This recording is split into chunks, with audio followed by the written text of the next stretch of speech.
हरे कृष्ण। आज हम चर्चा करेंगे दान पे।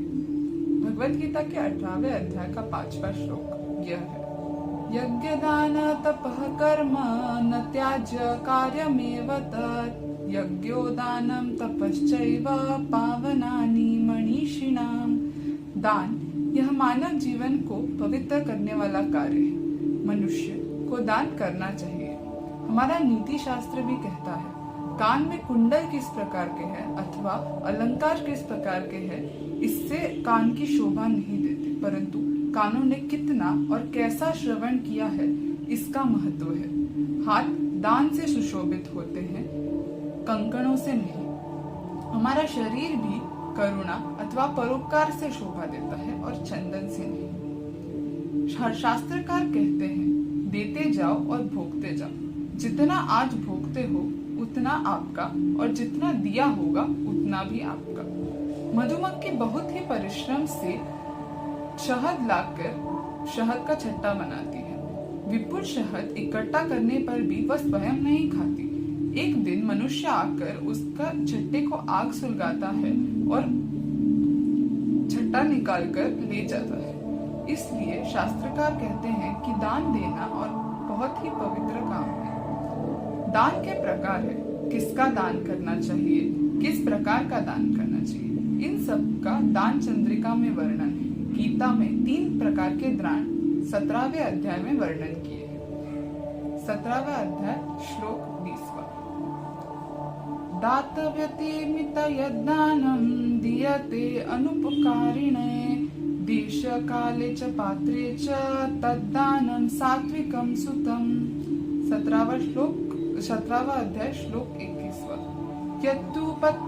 यत्तु प्रत्युपकारार्थं फलमुद्देश्य वा पुनः दीयते च परिक्लिष्टं तद्दानं राजसंस्कृतम्।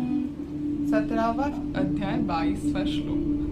आदेश काले यद्दानं पात्रेभ्यश्च दीयते असत्कृतं वज्ञातं तत्तामसमुदारितम्। दातव्यम इति यद्दानम। इसने मेरे लिए क्या किया है, इसका विचार न करते हुए अपना कर्तव्य समझकर दान देना चाहिए। देश, काल और योग्य पात्र देखकर दिया हुआ दान ही सात्विक दान है। पैसा देना इसका अर्थ दान देना नहीं है। तुम जो रुपए व्यय करते हो उससे सात्विकता बढ़ती है या नहीं, सुसंस्कृतता बढ़ती है या नहीं, यह देखना चाहिए। ईश्वर के प्रति अगर प्रेम नहीं बढ़ता हो तो इस प्रकार का दान राक्षसी दान माना जाता है। जिसे देने के बाद देने वाले अथवा लेने वाले को क्लेश नहीं होता है, उसी को सात्विक दान कहते हैं।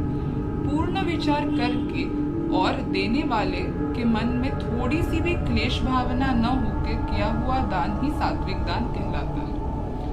मार्टिन की एक बात है।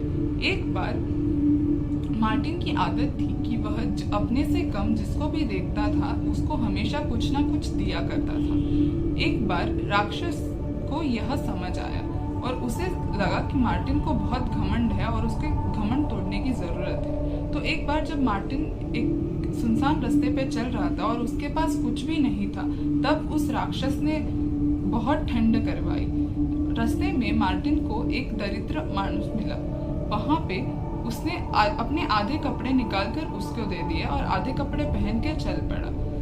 आगे जाके ठंड और बढ़ने लगी और बर्फ गिरने लगी और चारों तरफ कोहरा निकलने लगा। तो मार्टिन एक पेड़ के नीचे बैठकर रोने लगा। तब वह राक्षस वहां आया और उसके ऊपर हंसने लगा। तो क्यों उतर गया घमंड, आ गई शिक्षा? तो मार्टिन उसने उसे बोला, तुम मुझे समझ ही नहीं पाए।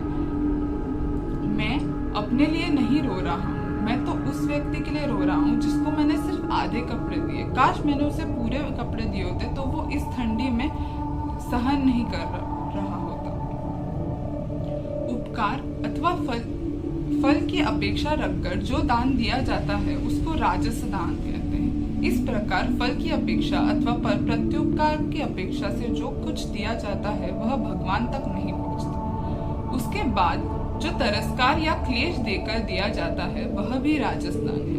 शीघ्र देने का किसी का मन नहीं होता। इस प्रकार जो क्लेश देकर दान देता है उसे भी राजस दान कहते हैं। उसी प्रकार अपमान करके अथवा अवज्ञा करके जो दान दिया जाता है तथा देश काल न देखकर दिया हुआ दान को तामसिक दान कहते हैं। तो गीता में सात्विक, तामसिक और राजसिक दान का वर्णन है।